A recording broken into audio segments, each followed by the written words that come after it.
What's up, guys? Just doing a quick target and market evaluation for McDonald's Corporation.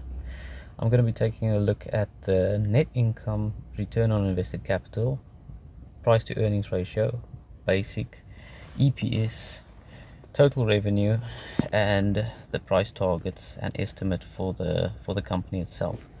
So if we start off with our total revenue, we do see that McDonald's on average increases or generates close to 5%, around 5% per year increase on the total revenue. This will relate into a higher net income, which would then equate to a higher EPS growth, which would equate to a more in-demand share due to the dividends being increased, which in relation to the price will increase it.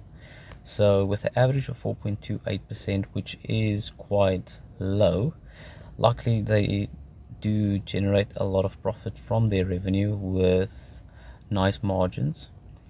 So if we go from our revenue to our net income, we do in fact see, with only a 5% increase in net revenue on average, we do see a 11.73% increase in net income. So the efficiency of the company is getting better with each year going by. We do see a increase, and when we go to our return on invested capital, we do in fact see a 1.88% increase, which is quite low.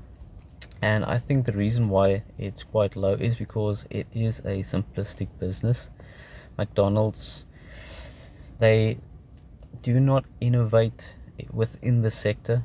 It is a turnkey franchise at the end of the day, and one can't compare the return on invested capital from a beverage and food retailer to one of a technology or fintech company. So a 1.88% increase or return on invested capital, I'm not too worried about that, although I would have wanted a bit higher.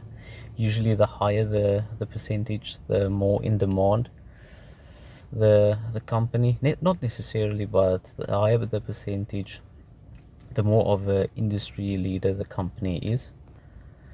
Price to earnings ratio, we do see it hovering at about 28.61. At the moment now, McDonald's is currently at 21.62, which is about 30% below its 5-year average. And then taking into account the total revenue, the net income, we go to our basics earning per share. The basic earning per share grew with about 13.03% in this last 5 years, which is quite exceptional.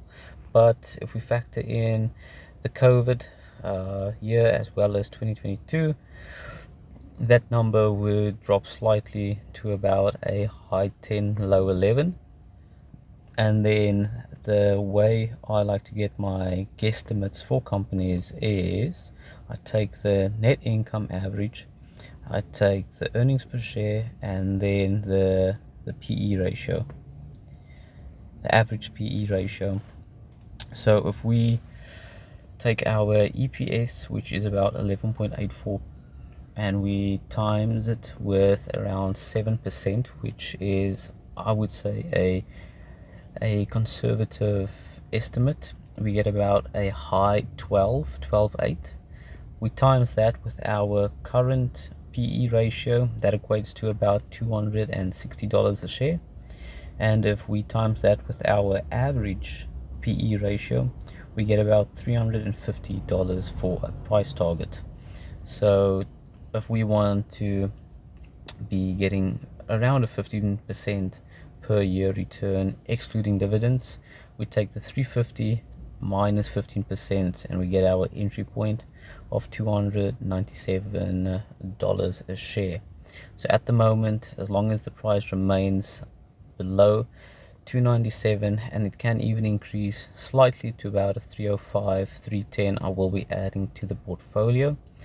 If we take our dividend yield with the estimate growth potential, this equates to about a 42% increase from this year to the next. Is that possible? I highly doubt that that's possible. But if we just take our estimate growth of about a 13%, we will in fact have about a 15 to 15.5% year-on-year return, which is not bad at all. So this is just a quick look at McDonald's Corporation and my views and price target on it.